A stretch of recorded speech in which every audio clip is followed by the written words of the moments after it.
In the following discussion, we'll be going over the rationale for using sunscreen. Why do we need it in the first place? Let's find out.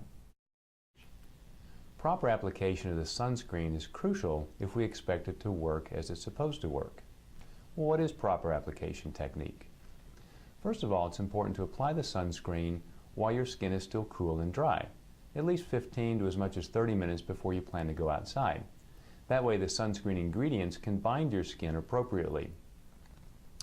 Also, we need to put on enough sunscreen. One of the primary problems with sunscreen use is clearly we just don't use enough.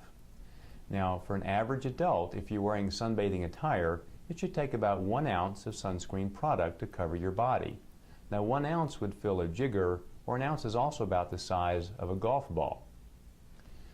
Also, you need to reapply the sunscreen every hour and a half or so if you're sweating or swimming. It doesn't matter how water resistant a sunscreen product is, it's just not going to stay there after hours of swimming or sweating. Also, many people complain of irritation, stinging, or burning when applying sunscreen.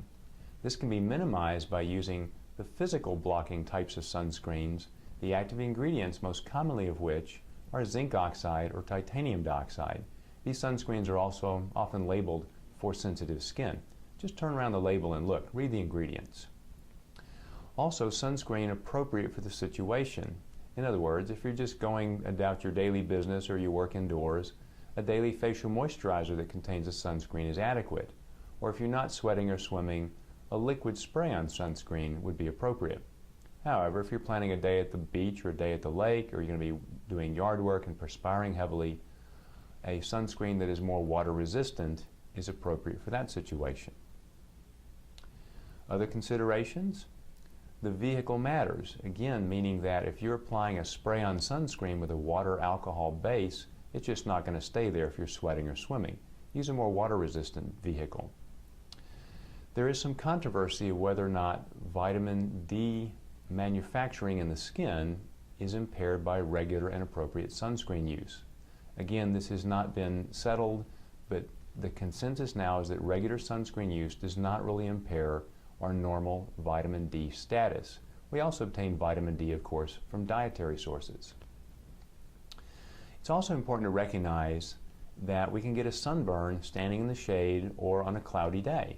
And that's because UV radiation can penetrate the water vapor of clouds to some degree, and also UV radiation is scattered or reflected, so we can get burned again even when we're standing in the shade. Most of us recognize that.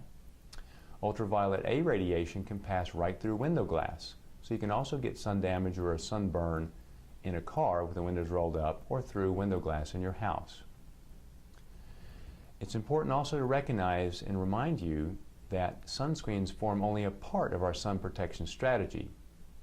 Other methods you can take to moderate your sun exposure include planning your outdoor activities before 11 a.m. or after 3 p.m. when the sun is less intense. Wear appropriate clothing, long sleeves if it's not oppressively hot. A broad-brimmed hat will protect not only your face but also your ears and the back of your neck. And sunglasses may retard the development of cataracts. The FDA in December of 2012 will institute some new labeling guidelines for sunscreens. Please see the separate video on the new FDA regulations.